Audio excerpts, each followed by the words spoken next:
नमस्कार दोस्तों, मनोविज्ञान की लाइव क्लासेज में आपका फिर से स्वागत है। दोस्तों आज हम जो चैप्टर पढ़ने जा रहे हैं, नया चैप्टर पढ़ने जा रहे हैं, अधिगम को हम काफ़ी दिनों से पढ़ रहे थे और लगभग अधिगम चैप्टर हमारा पूरा हो चुका है। एक अधिगम की कठिनाइयाँ, वो निरोग्यता वाला एक चैप्टर है। जब तक हम बाल मनोविज्ञान नहीं पढ़ेंगे तब तक वो चैप्टर हमारी समझ में नहीं आएगा। जैसे किताबों में मान लो अधिगम का संज्ञानात्मक सिद्धांत दे रखा है, निर्मितवाद सिद्धांत दे रखा है, उस चैप्टर को हम बाल विकास जब चैप्टर पढ़ेंगे तब वहाँ पर जाकर कंप्लीट करेंगे, क्योंकि उसके लिए बच्चे का अभिवृद्धि, विकास, संवेगात्मक विकास, जितने भी प्रकार के विकास हैं उन सभी को हमारे द्वारा मालूम चलना चाहिए कि बच्चा क्या चाहता है। तब जाके नहीं हम अधिगम की कठिनाई और जीन ब्याज का संज्ञानात्मक विकास, नैतिक विकास, निर्मितवाद का सिद्धांत, ब्रूनर का सिद्धांत, उन चैप्टर को हम तभी ही अच्छे से क्लियर करेंगे। तो आज नेक्स्ट चैप्टर शुरुआत करने जा रहे हैं। आप लोग अच्छे से सीखने का प्रयास करना, क्योंकि यहाँ से जो पेपर में प्रश्न आता है, बुद्धि जो वाला चैप्टर है, रीट भर्ती के अंतर्गत 2 प्रश्न तो डेफिनेटली आते हैं और सी-टेट में इस प्रश्न को यहाँ से थोड़ा लंबे टाइप ऑप्शन आते हैं, तो उस चीज़ को भी मैं क्लियर करता चलूँगा साथ में। तो चलो स्टार्ट करते हैं हम लोग बुद्धि। देखो दोस्तों, सबसे जो इम्पोर्टेंट प्रश्न कभी कभी लोग पूछते हैं, सर बुद्धि होती है, इधर देखो आप, क्या बुद्धि होती है। एक ऑप्शन आता है जन्मजात या अर्जित, बुद्धि होती है। एक ऑप्शन अपने पास क्या, जन्मजात या क्या अर्जित। और जो सबसे बड़ी जो मुख्य समस्या है, जन्मजात या क्या अर्जित। बहुत से लोग पेपर में किसी किताब में जन्मजात दे रखा है और क्या अर्जित दे रखा है। एक बात याद रख लेना दोस्तों, यदि पेपर में आ जाए बुद्धि है तो अपने को दोनों पर राइट आंसर जाना है। तो उसका राइट आंसर क्या होगा, उपरोक्त दोनों। अर्थात जो बुद्धि होती है वो जन्मजात भी होती है और क्या होती है, अर्जित होती है। तो राइट आंसर जाएगा इसका क्या, उपरोक्त दोनों। अब क्या होता है कि जो बुद्धि के बारे में किसी भी व्यक्ति को मालूम नहीं है कि बुद्धि अभी क्या है। सभी लोग क्या है, उस समय बुद्धि के कोई एक कारक सिद्धांत बताता है, कोई द्विकारक सिद्धांत बताता है, कोई द्वितीयकारक सिद्धांत बताता है, संयोजनवाद से जोड़ता है, भूखंड से जोड़ता है, समूह कारक से जोड़ता है, पर लेकिन वास्तविकता रूप में मालूम किसी को नहीं चल रहा है बुद्धि क्या है। और सभी लोग क्या है, अपने अपने मत दे रहे हैं, एक दूसरे की आलोचना कर रहे हैं। तो प्राचीन काल की अपन बात करते हैं कि प्राचीन काल में बुद्धि जो थी वो किसका परिचालक माना जाती थी। बहुत अच्छा प्रश्न है, इंपॉर्टेंट प्रश्न है पेपर की दृष्टि से। याद रखना, यदि आपसे प्रश्न पूछे कि प्राचीन काल में बुद्धि को किसका परिचालक माना जाता था, प्राचीन काल में बुद्धि को किसका परिचालक माना जाता था, तो दोस्तों उसका राइट आंसर होगा क्या, रटने का। प्राचीन काल में बुद्धि को सिर्फ और सिर्फ किसका परिचालक मानते थे हम लोग, रटने का परिचालक मानते थे। आपने देखा होगा गुरुकुल जो पद्धति थी, कौन सी पद्धति थी, गुरुकुल पद्धति थी, जिसको संस्कृत में कहते थे पारायण विधि, रटने पर बल दिया जाता था। बस रटाया जाता था बच्चे को। विभिन्न प्रकार के संस्कृत के श्लोक हुए, कोई कविताएं हुई, रटने पर विशेषकर बल दिया जाता था। पर लेकिन जो दोस्तों आधुनिक जो मनोवैज्ञानिक है, कौन, आधुनिक जो मनोवैज्ञानिक है, इस कथन से सहमत नहीं है। आधुनिक मनोवैज्ञानिक इस कथन से सहमत नहीं है, क्योंकि एक व्यक्ति हुआ, कौन, आप लोगों ने नाम सुना होगा उसका, बेलार्ड। कौन, बेलार्ड एक व्यक्ति हुआ था, मनोवैज्ञानिक, प्रसिद्ध मनोवैज्ञानिक बेलार्ड। उस व्यक्ति ने कहा था, किसने, बेलार्ड ने ये कहा था कि जो एक अध्यापक होता है, एक टीचर होता है, मतलब एक जो अध्यापक है, कौन है दोस्तों, अध्यापक है। जो अध्यापक होता है हमेशा बुद्धि को क्या करता है, विकसित करने का प्रयास करता है। बुद्धि को क्या करेगा, ये विकसित करने का प्रयास करेगा।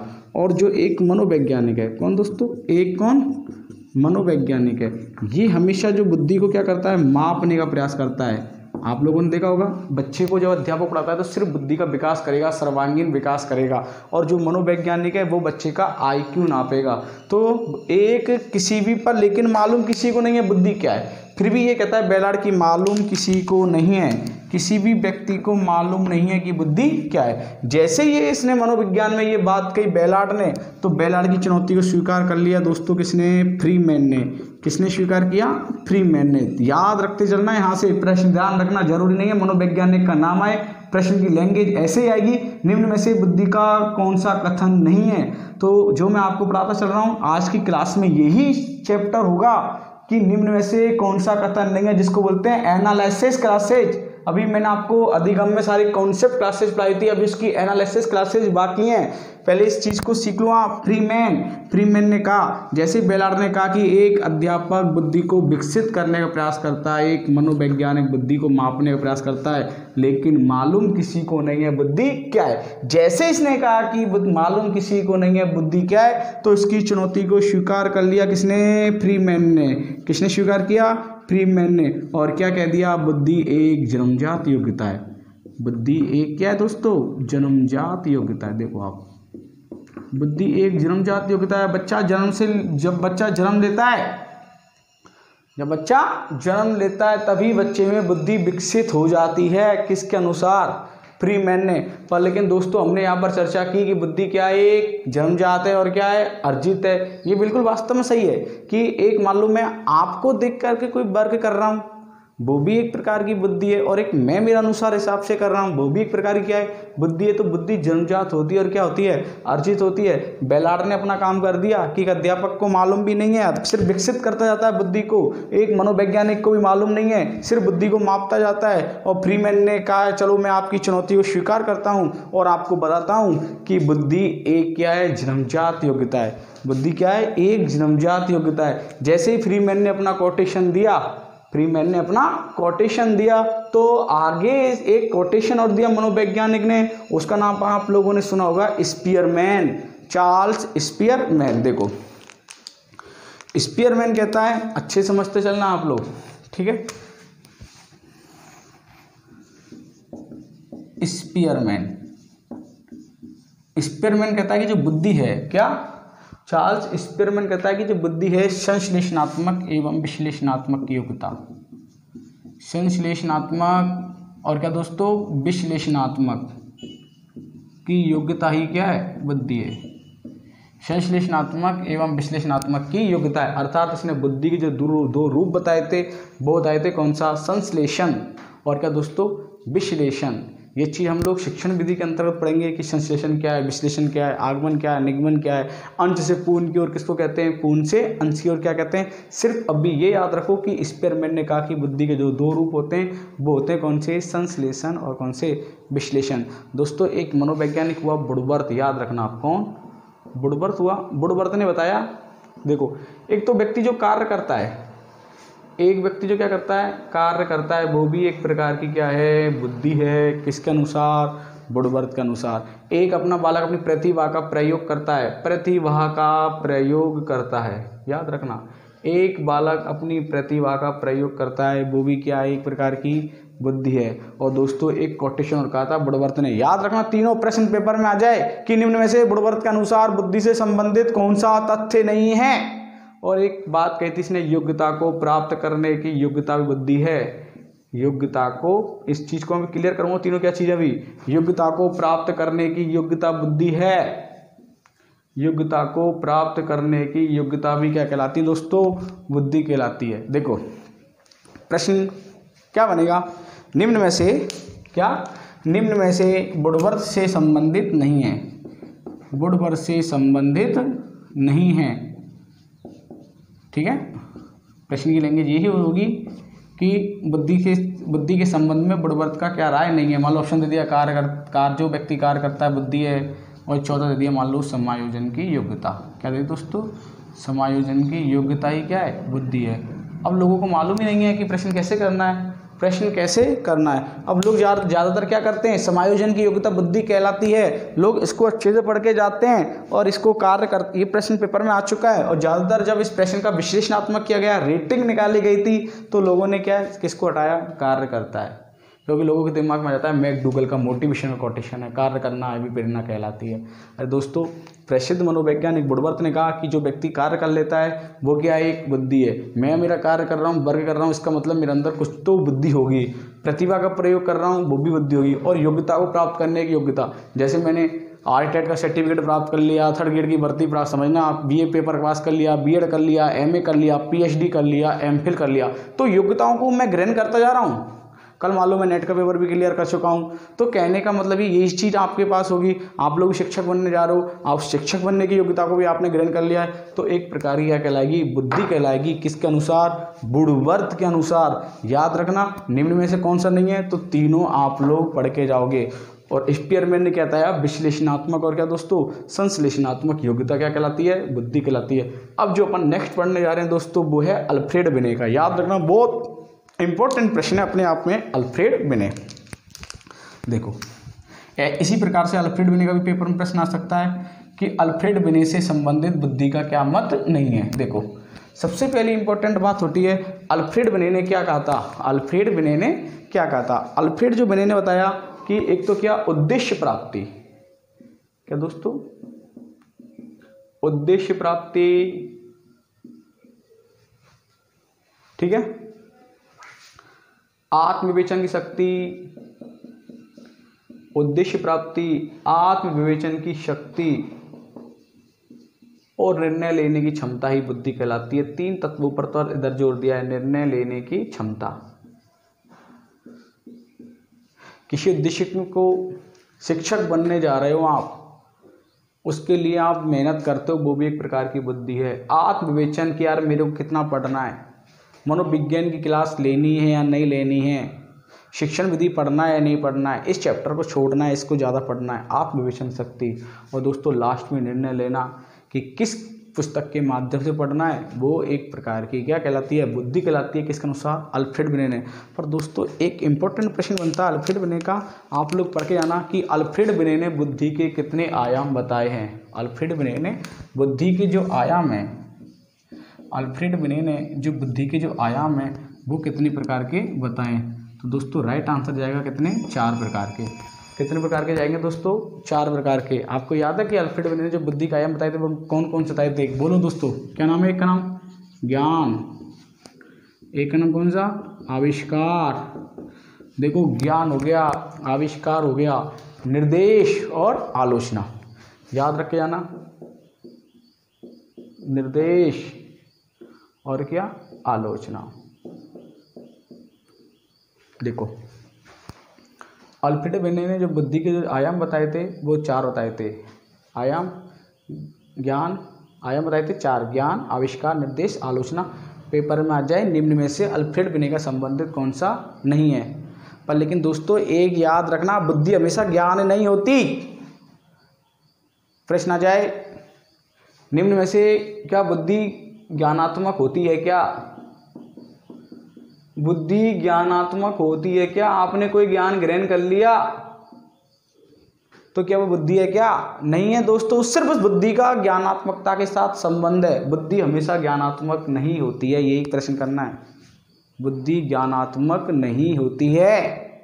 बुद्धि का सिर्फ ज्ञानात्मकता के साथ क्या है, संबंध है ओनली। जैसे मैं आपको ज्ञान दे रहा हूँ बस ये संबंध है। पर लेकिन ये नहीं कि आपको किसी ने ज्ञान दे दिया और आप लोगों की बुद्धि विकसित हो गई, ऐसा होता है क्या। यदि ऐसा होने से लग जाते तो आज हम लोग भी अल्बर्ट आइंस्टीन जैसे क्या बोलते हैं बड़े बड़े प्रसिद्ध व्यक्ति हो जाते। तो ज्ञान कभी भी बुद्धि नहीं है।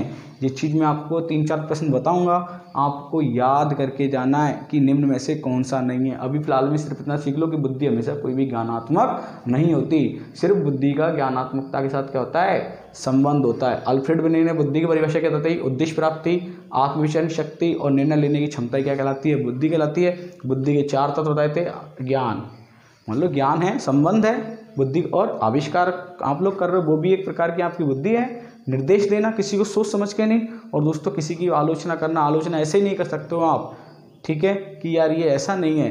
कभी भी आप लोग आलोचना मनोवैज्ञानिक में अनेक विद्वानों ने अलग अलग परिभाषाओं में लोगों की आलोचना की है, तो वो भी एक प्रकार की बुद्धि है। तो दोस्तों मैं मानता हूँ अल्फ्रेड बिने आपका क्लियर हो गया होगा परिभाषा के अंतर्गत कि अपन बात सिर्फ यही कर रहे हैं कि बस बुद्धि क्या है। आज के चैप्टर में सिर्फ यही पढ़ेंगे कि बुद्धि क्या है, बस और कुछ नहीं पढ़ेंगे। ये चीज़ सीख गए आप, एक प्रश्न आपका पेपर में कंप्लीट हो गया। दोस्तों आगे जो मैं आपको पढ़ाने जा रहा हूँ, देखो बेलार्ड का हो गया, स्पीयरमैन का हो गया, आप लोगों ने सुना होगा थॉर्नडाइक। कौन सुना होगा दोस्तों, थॉर्नडाइक। थॉर्नडाइक ने भी अच्छी बात बताई है। क्या मालूम है आपको थॉर्नडाइक ने क्या कहा है? कोई आप में से बता सकता है क्या थॉर्नडाइक ने क्या कहा है? अमूर्त चिंतन के साथ योग्यता करना। क्या दोस्तों, अमूर्त चिंतन के साथ क्या करना, योग्यता करना क्या कहलाता है, बुद्धि कहलाता है। देखो, अमूर्त चिंतन के साथ अमूर्त चिंतन के साथ योग्यता क्या कहलाती है, बुद्धि कहलाती है। अमूर्त चिंतन क्या होता है, ऐसी विषय वस्तु जिसको हम नहीं जानते पर उसके विषय में सोचना, जैसे अंक हुआ, शब्द हुए, सूचना हुई, सुगंध हुई, हवा हुई, जिसको हम नहीं देखते हैं और जिसके विषय में हम क्या करने लग जाते हैं, सोचने लग जाते हैं। तो दोस्तों वो कहलाती है कौन सी बुद्धि, थॉर्नडाइक के अनुसार बुद्धि का प्रकार की अमूर्त चिंतन के साथ बालक के व्यवहार में परिवर्तन आना एक प्रकार की क्या कहलाएगी, बुद्धि कहलाएगी। दोस्तों ये भी याद रख के जाना कि प्रसिद्ध मनोवैज्ञानिक थॉर्नडाइक ने, देखो एक चीज़ और बता रहा हूँ मैं आपको, प्रसिद्ध मनोवैज्ञानिक क्या थॉर्नडाइक ने ये कहा था कि बालक में जो बुद्धि का विकास है, बालक में बुद्धि का विकास है 14 से 16 वर्ष की अवस्था में पूर्ण हो जाता है।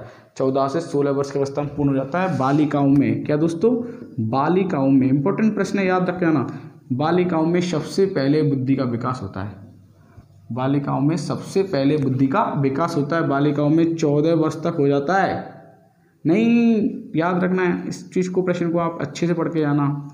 देखो 14 और क्या 16, बालिकाओं में जो बुद्धि का विकास होगा वो 14 वर्ष तक होगा और बालकों में जो होगा वो कब तक होगा, 16 वर्ष तक का होगा। क्या रहेगा, 16 वर्ष तक का रहेगा। क्या ये प्रश्न सही है? क्या मैं आपको जो प्रश्न सिखाने जा रहा हूँ, कि अभी मैंने लिखा है कि बालिकाओं के अंतर्गत, किसके अंतर्गत, बालिकाओं के अंतर्गत बुद्धि का विकास 14 वर्ष तक और बॉयज का अंतर 16 वर्ष तक। दोस्तों ये प्रश्न बहुत भ्रमित करने वाला प्रश्न है। देखो प्रश्न को अच्छे समझना, निम्न में से कौन सा कथन सत्य है।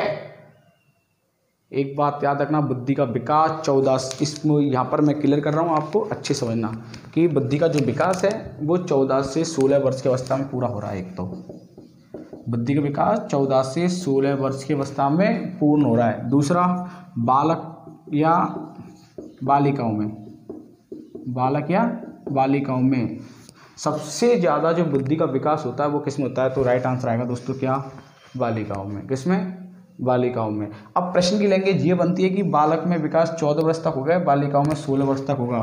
तो दोस्तों राइट आंसर जाएगा, बालकों में 14 वर्ष तक होता है और गर्ल्स में हाईएस्ट कब तक होता है, 16 वर्ष तक होता है। ये राइट आंसर है, ये मैंने आपको लिखा था।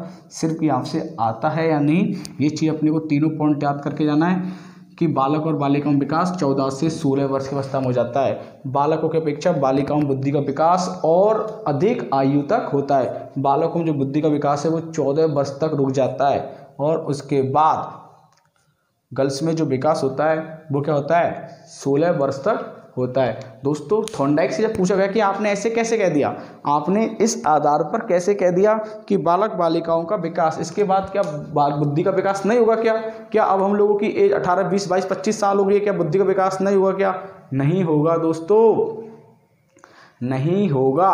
याद रखना, सिर्फ जो अब हमारे पास होगा वो होगा सिर्फ ओनली पूर्व अनुभवों के आधार पर लाभ उठाएंगे हम लोग। क्या, पूर्व अनुभवों के आधार पर, पूर्व अनुभवों के आधार पर लाभ उठाने की योग्यता। अब आप जो लोगों ने सीख लिया उसके आधार पर आप जो भी कुछ लाभ उठा सकते हो वो उठा सकते हो या सीख सकते हो, पर लेकिन अब कुछ नया बुद्धि का विकास आप चाहते हो कि हमारे अंतर्गत कुछ नया बुद्धि का विकास हो। अब मैं चाहता हूं कि मेरे अंतर्गत वैज्ञानिक विकास हो, नहीं हो सकता। अब मैं चाहता हूं कि मेरे अंदर इंजीनियर का विकास हो, नहीं हो सकता। अब मैं चाहता हूं मेरे अंदर डॉक्टर का विकास हो, नहीं हो सकता। दोस्तों जो बुद्धि का विकास होना होगा वो मेरे 14 वर्ष की आयु में हो गया होगा और ऐसे ही आपके में जो बुद्धि का विकास हुआ होगा वो 14 वर्ष की अवस्था में हो गया होगा। और एक प्रश्न याद रखना, वैसे अमूर्त चिंतन के साथ जो योग्यता सर्वश्रेष्ठ बताई थी परिभाषा, वो है दोस्तों किसकी, टर्मन की। इंपॉर्टेंट, सबसे पहले अमूर्त चिंतन में अपने क्या करना है, टर्मन करना है। याद रखना, अमूर्त चिंतन के साथ बालक के साथ व्यवहार करने की जो योग्यता है वो है किसने बताई थी, टर्मन ने। यदि बाय द वे ऑप्शन में नहीं आता है तो अमूर्त चिंतन का इसने भी इसका क्या किया है, समर्थन किया है किसने, थॉर्नडाइक का। पर लेकिन मूल जो परिभाषा अपन बात करें कि अमूर्त चिंतन की जो मूल परिभाषा है, अमूर्त चिंतन की जो मूल परिभाषा है वो किस मनोवैज्ञानिक ने दी थी? टर्मन ने दी थी। बाकी का थॉर्नडाइक ने क्या किया? समर्थन किया। दोस्तों प्रसिद्ध मनोवैज्ञानिक टर्मन ने कहा है कि बच्चे में बुद्धि का विकास 15 वर्ष तक हो जाता है, बालक या चाहे बालिकाओं में। इस मनोवैज्ञानिक ने टर्मन ने बालक, प्रश्न आ जाए टर्मन के अनुसार बालक में बुद्धि का विकास होगा 15 वर्ष तक, बालिकाओं में होगा, दोनों में बताया कितना दोस्तों? 15 वर्ष तक। और दोस्तों किसने? थॉर्नडाइक ने कितना बताया दोस्तों? 14 से 16 वर्ष की अवस्था में बताया है। और यही दोस्तों ध्यान रखना, इसका समर्थन किया किसने? स्पीयरमैन ने। किसने दोस्तों? स्पीयरमैन ने भी कहा है कि बच्चे में जो बुद्धि का विकास है वो 14 से 16 वर्ष की अवस्था तक होता है। तो दोस्तों एक बार और मैं आपको क्लियर कर देता हूँ ये चीज़, क्योंकि ये प्रश्न पेपर में आएगा तो अपना प्रश्न पेपर में गलत नहीं होना चाहिए, क्योंकि प्रश्न की लैंग्वेज यही आएगी कि निम्न में से बुद्धि से संबंधित कौन सा तथ्य नहीं है। तो दोस्तों एक बार और देख लेते हैं इस चीज़ को, रिवाइज की टाइप। देखो टर्मन, थॉर्नडाइक, दोस्तों स्पीयरमैन।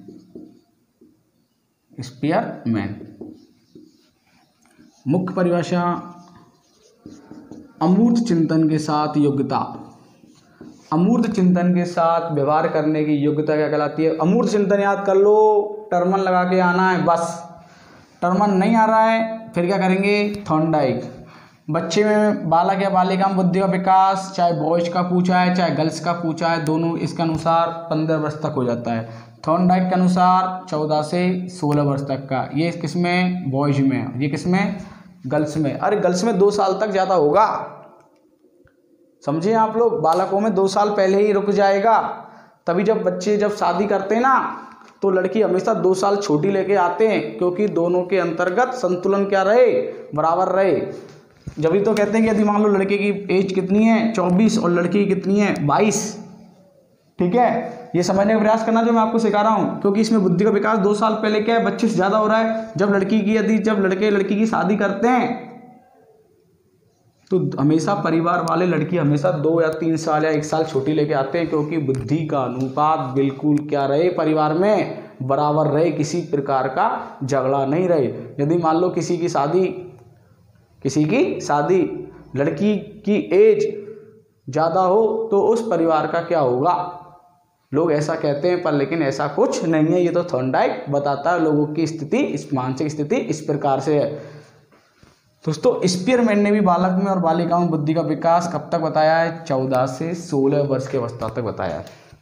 कब तक बताया? 14 से 16 वर्ष तक की अवस्था के मध्य बताया है। पर लेकिन इसने बॉयज गर्ल्स का ऐसा कुछ नहीं बताया, सिर्फ ये बताया कि बालक बालिकाओं में बुद्धि का विकास 14 से 16 वर्ष की अवस्था में होता है। पर लेकिन दोस्तों एक प्रश्न और बताऊंगा मैं आपको यहाँ पर, बहुत इंपॉर्टेंट प्रश्न, कि एक व्यक्ति हुआ था पीटर, याद रख के जाना। क्या नाम था दोस्तों? पीटर नाम का एक व्यक्ति हुआ था। इसने जो कहा था पीटर ने कि जो बच्चे में जो बुद्धि का विकास है, बुद्धि में जो बच्चे का विकास है जन्म से लेकर मध्य किशोर अवस्था तक होता है। जन्म से लेकर मध्य किशोर अवस्था तक होता है। जन्म से लेकर मध्य किशोरावस्था तक होता है। क्योंकि मैं आपको पहले ही क्लियर कर चुका हूँ, प्रश्न बिल्कुल इजी नहीं आएगा। प्रश्न यही आएगा, हमेशा भी पेपर में आता है, रीड सी टेट में बुद्धि से संबंधित कौन सा तथ्य नहीं है? बुद्धि से संबंधित कौन सा तथ्य नहीं है? तो यही चीज याद रख के जानी है। परिभाषाओं से वहां मनोवैज्ञानिक का नाम आपसे नहीं आएगा। पीटर ने भी कहा कि जन्म से लेकर क्या बुद्धि का जो विकास होता है वो होता है कब तक? मध्य किशोर अवस्था तक होता है। दोस्तों पेपर में प्रश्न जन्म से मध्य किशोर अवस्था भी नहीं आए। जन्म से मध्य किशोर अवस्था, मध्य किशोर अवस्था दोस्तों कहने का मतलब 14 से 16 वर्ष की अवस्था के मध्य कंप्लीट हो रहा है। यदि प्रश्न पीटर ऑप्शन नहीं दिया है और प्रश्न ऐसे ही भी आ सकता है, मनोविज्ञान की विशेष बुद्धि की विशेषता है, तो जन्म से लेकर किशोर अवस्था की समाप्ति तक भी पेपर में आ सकता है। याद रखना, जन्म से लेकर किशोर अवस्था की समाप्ति तक भी आता है, तो उसको भी अपन क्या कर सकते हैं? राइट कर सकते हैं। अब जो मैं आपको नया पढ़ाने जा रहा हूँ, बिने का बता दिया आपको, टर्मन का बता दिया, एक दोस्तों व्यक्ति हुआ था हैनमान। कौन हुआ था? हैनमान हुआ था। हैनमान ने जो दोस्तों बुद्धि के दो रूप बताए थे, प्रसिद्ध मनोवैज्ञानिक बुद्धि में था, उसने कितने रूप बताए थे? दो। एक तो बताया था बच्चे की ज्ञान की क्षमता, कि बच्चे की ज्ञान की क्षमता कितनी है, कितने मेमोरी कार्ड, कितना ग्रहण कर सकता है दोस्तों। और बताया था उसने क्या, निहित, बच्चे के अंतर्गत निहित ज्ञान, पहले से कितना ज्ञान है, याद रखना, बहुत इंपॉर्टेंट प्रश्न है। प्रसिद्ध मनोवैज्ञानिक हैनमान ने बुद्धि से संबंधित कौन सा विषय वस्तु नहीं बताया, या कितने विषय बताए? दो। एक तो बच्चे के अंतर्गत ज्ञान की क्षमता कितनी है, और बच्चे के अंतर्गत पहले से ही जो निहित ज्ञान है वो कितना है। तो दोस्तों ये चीज़ भी अपने को क्या करके जाना, याद रख के जाना। ये किसने बताया था अपने को?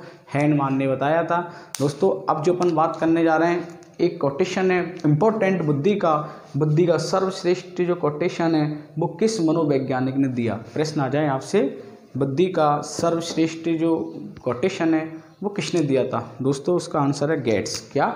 गेट्स ने। देखो गेट्स ने जो कोटेशन दिया, बुद्धि का सर्वश्रेष्ठ कोटेशन दिया कि बुद्धि मानसिक क्रियाओं का वह संगठित रूप है। पहले मैं आपको सुना रहा हूँ, फिर मैं आपको इसकी मुख्य चीज़ बताऊंगा कि आपको क्या चीज़ याद रख के जाना है, कि बुद्धि बालक की मानसिक क्रियाओं का वह संगठित रूप है जो मानसिक क्रियाओं का संगठित रूप। देखते चलना,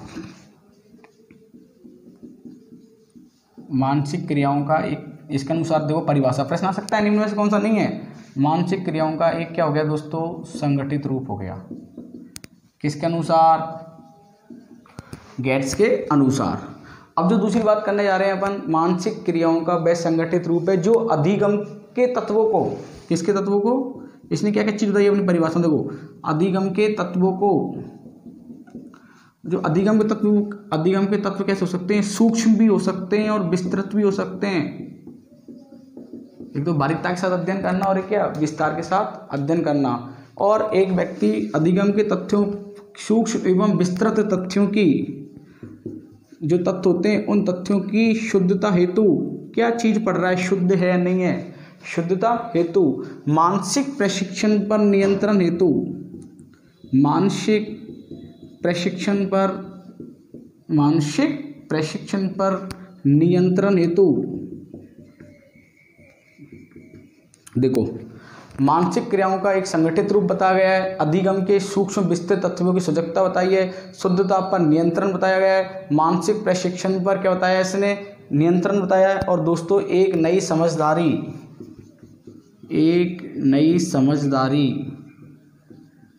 व्यक्ति समझदार हो जाता है, समझने लग जाता है, वो भी एक प्रकार की क्या है, बुद्धि है। शुद्धता नहीं आए, सजगता भी आ सकता है पेपर में। तो ये चीज़ बात की दोस्तों किसने? गेट्स ने, कि बुद्धि एक मानसिक क्रियाओं का वह संगठित रूप है जो अधिगम के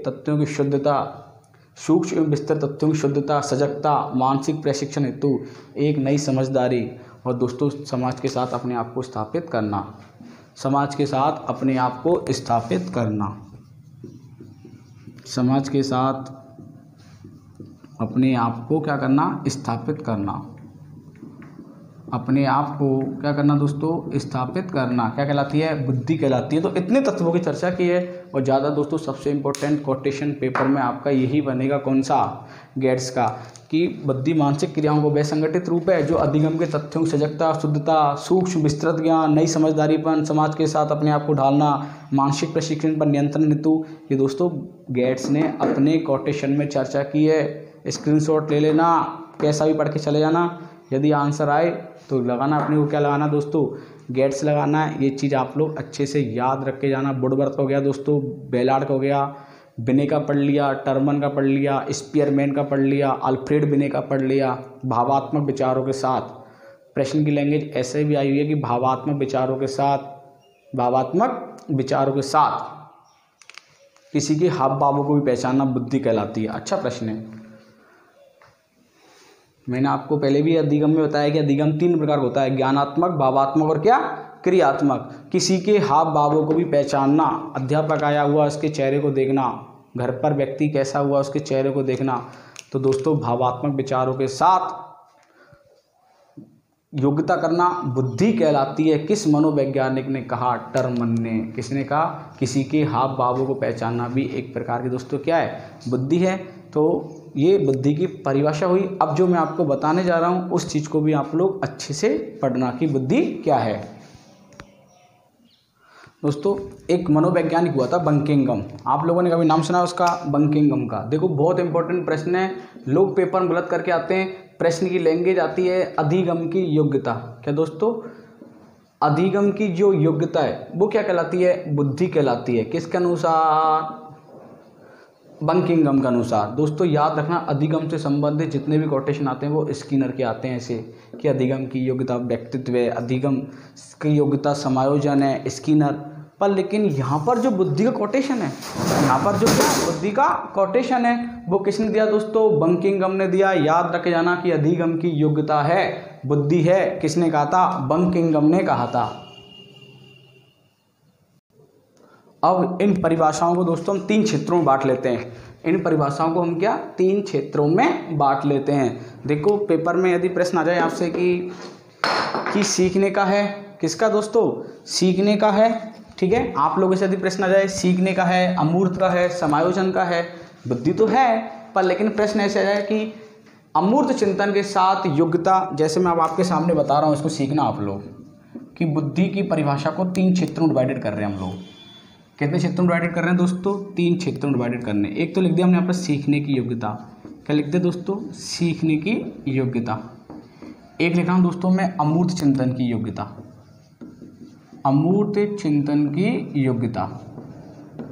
और दोस्तों एक लिख रहा हूँ मैं आपके सामने यहाँ पर समायोजन की योग्यता। 3 क्षेत्रों में डिवाइडेड कर दिया। प्रश्न आ जाए बुद्धि की परिभाषा को या अर्थ को कितने क्षेत्रों में डिवाइडेड करना है, 3 में। तो दोस्तों जो सीखने की योग्यता से संबंधित कौन कौन से मनोवैज्ञानिक है, अमूर्त चिंतन में किस किस ने बताया है, और समायोजन के क्षेत्र में कि एडजस्टमेंट करने के लिए किन किन मनोवैज्ञानिकों ने अपने अपने विचार बताएं। सीखने की योग्यता पर अपन जो दोस्तों बात करते हैं उसमें है थॉर्नडाइक। सबसे पहले ऊपर नाम आता है किसका, थॉर्नडाइक का नाम आता है। दूसरा नाम किसका आएगा दोस्तों, बंकिंगम का। याद रखिए ना कि सीखने की योग्यता से संबंधित इनमें से कौन सा नहीं है दोस्तों, कॉल्विन ने बताया था। किसने बताया था, कॉल्विन ने बताया था। और दोस्तों एक याद रखना गियरबॉर्न ने भी बताया था। एक मनोवैज्ञानिक हुआ था गियरबॉर्न, गियरबॉर्न भी किस में आता है, गियरबॉर्न भी किस में आता है, इसी में आएगा। और एक व्यक्ति था दोस्तों कौन सा, वुडवर्थ। प्रश्न की लैंग्वेज कैसे आएगी कि सीखने की योग्यता या सीखने के क्षेत्र से संबंधित निम्न में से कौन सा नहीं है, निम्न में से कौन सा नहीं है। जैसे दोस्तों अमूर्त चिंतन में सबसे पहले नाम किसका आता है, टर्मन का नाम आता है। किसका नाम आता है, टर्मन का नाम आता है। ये याद रख के जाना आप लोग। स्पीयरमैन का नाम आ जाएगा, किसका नाम आ जाएगा, स्पीयरमैन का नाम आ जाएगा। एक बिने का नाम आ जाएगा। ये परिभाषाएं बुद्धि के क्षेत्र हैं कि इसमें कौन से मनोवैज्ञानिक आएंगे, इसमें कौन से मनोवैज्ञानिक आएंगे और इसमें कौन से मनोवैज्ञानिक आएंगे। जैसे बर्ट आ जाएगा, कौन है दोस्तों, बर्ट आ जाएगा। एक फ्रीमैन आ जाएगा।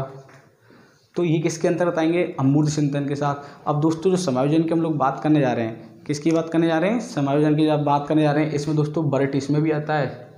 एक दोस्तों इसमें स्टर्न आ जाएगा, एक इसमें विलियम जेम्स भी आ जाएगा। क्या जाएगा दोस्तों, विलियम जेम्स आ जाएगा। तो इस प्रकार से दोस्तों अपने को क्या है, पढ़ के नहीं जाना है। रॉश भी आ जाएगा, मैकडूगल भी आ जाएगा दोस्तों। रॉश आ गया, मैकडूगल आ गया। तो इस प्रकार से पेपर में यदि प्रश्न आए तो अपने को पेपर में प्रश्न वहाँ से गलत नहीं करना है किसी भी प्रकार से। तो दोस्तों अब जो मैं आपको बता रहा हूँ कि निम्न में से पेपर में प्रश्न आ जाए कि बुद्धि के क्षेत्र कितने प्रकार के, 3। सीखने की योग्यता, अमूर्त चिंतन और एक समायोजन। जिसमें सीखने की योग्यता का समर्थन थॉर्नडाइक, बंकिंगम, कॉल्विन है ना, गियरबॉर्न और कौन दोस्तों, वुडवर्थ। अमूर्त में टर्मन, स्पीयरमैन, बिने, बर्ट और कौन, फ्रीमैन। बर्ट इसमें भी आता है और क्या दोस्तों, इसमें भी आएगा। याद रखना William stern, William James, Ross और कौन दोस्तों, मैकडूगल। तो इस प्रकार से भी अपने को पेपर में प्रश्न यहाँ से करना है दोस्तों। एक प्रश्न और मैं आपको बताने जा रहा हूँ कि हमने पढ़ लिया कि बुद्धि तो ये है, बुद्धि समायोजन की योग्यता हो गई, बुद्धि जन्मजात योग्यता हो गई, ये सारी विशेषताएं हैं बुद्धि की। अब इसके अंतर्गत हम एक छोटा सा चैप्टर और पढ़ेंगे, मात्र 5 मिनट का चैप्टर है, वो भी अपने पेपर की दृष्टि से बहुत इंपॉर्टेंट है दोस्तों। देखो कि बुद्धि क्या नहीं है, प्रश्न आ जाए बुद्धि क्या नहीं है। दोस्तों सबसे पहले बुद्धि ज्ञान नहीं है, मैंने आपको पहले क्लियर कर चुका हूं ये कि बुद्धि ज्ञान नहीं है। ज्ञान के साथ बुद्धि ज्ञान नहीं है, सिर्फ ओनली क्या है, संबंध स्थापन। क्या है दोस्तों, सिर्फ ओनली बुद्धि का ज्ञान के साथ क्या स्थापन है, स्थापित ओनली सिर्फ संबंध है। क्या है दोस्तों, ओनली सिर्फ संबंध है, बुद्धि प्रतिभा नहीं है, बुद्धि प्रतिभा भी नहीं हो सकती, ध्यान रखना लोग। और इसके अंतर कहते हैं ना कि इसके अंदर बहुत प्रतिभा है तो वो बुद्धि है, वो बुद्धि नहीं कहलाएगी, वो भी बुद्धि नहीं कहलाएगी। आप लोग याद रखना, ये सिर्फ प्रतिभा किस पर निर्भर रहती है, ओनली सृजनात्मकता पर। सृजनात्मकता अर्थात बालक के अंतर्गत वो तो मौलिकता है, उसको हम वो बुद्धि नहीं कह सकते कि यार इसके अंदर इतनी प्रतिभा है, पेंटर बना दिया, कोई खिलौना बना दिया, कोई नया आविष्कार कर दिया, तो बुद्धि नहीं कहलाएगी, सिर्फ क्या कहलाएगी, वो मौलिकता कहलाएगी। क्या कहलाएगी, जैसे आप लोगों ने कागज़, कहते हैं छोटे बच्चे ने कागज़ से जहाज बना दिया, यार इसकी बुद्धि तेज है, वो तो लोग कहते हैं कहावत में। सिर्फ प्रतिभा जो चीज़ है वो सिर्फ किससे संबंध है, उसका मौलिकता से। पर लेकिन ध्यान रखना, इसका सिर्फ ओनली बुद्धि से क्या हो सकता है, सिर्फ संबंध हो सकता है, बाकी बुद्धि नहीं कह सकते, आप लोग याद रखना। और दोस्तों याद रखना, बुद्धि क्या है, बुद्धि कौशल भी नहीं है, बुद्धि कौशल भी नहीं है, याद रखना, बुद्धि कौशल भी नहीं है। कौशल किससे आता है, सिर्फ ओनली अभ्यास से आता है दोस्तों। किससे आता है, सिर्फ ओनली अभ्यास से आता है या सीखने से आता है कि आप लोग कितना सीख रहे हो। और दोस्तों बुद्धि स्मृति भी नहीं है, याद रखना, बुद्धि क्या है, बुद्धि स्मृति भी नहीं है, बुद्धि स्मृति भी नहीं है। क्यों दोस्तों, कभी अभी ये देखा गया कि जो कभी अभी देखा जो कम मंद बुद्धि वाले जो व्यक्ति होते हैं ना, कम मंद बुद्धि वाले जो बालक होते हैं, वो हमेशा किसी भी चीज़ को याद करने में, मैं ये नहीं कह रहा हूँ पढ़ने से संबंधित, पढ़ने को छोड़ दो आप, कोई दूसरे काम करने में उनकी बुद्धि क्या हो सकती है दोस्तों, तेज हो सकती है। तो कहने का मतलब है कि बुद्धि हमेशा ज्ञानात्मक नहीं होती, बुद्धि प्रतिभाशाली नहीं होती, बुद्धि कौशलात्मक नहीं होती और बुद्धि स्मृति नहीं होती। प्रश्न आ जाए, ज्ञान के साथ बुद्धि है, सिर्फ ओनली क्या है, संबंध है। प्रतिभा के साथ क्या है, संबंध है। कौशल के साथ क्या है, संबंध है। और दोस्तों क्या, स्मृति के साथ क्या है, संबंध है। ये भी प्रश्न पेपर में आ जाए कि निम्न में से संबंधित कौन सा नहीं है, तो वो चीज़ भी आप लोग दोस्तों याद करके जाओगे। दोस्तों आज की क्लास में हमने बुद्धि क्या है और क्या नहीं है सिर्फ इसकी चर्चा की है। जो नेक्स्ट कल क्लास होगी उसका आप लोग वेट करना कि जिसमें बुद्धि के प्रकार और बुद्धि के उपागम जो संबंधित होगा उसको भी हम लोग पढ़ाएंगे। थैंक यू दोस्तों।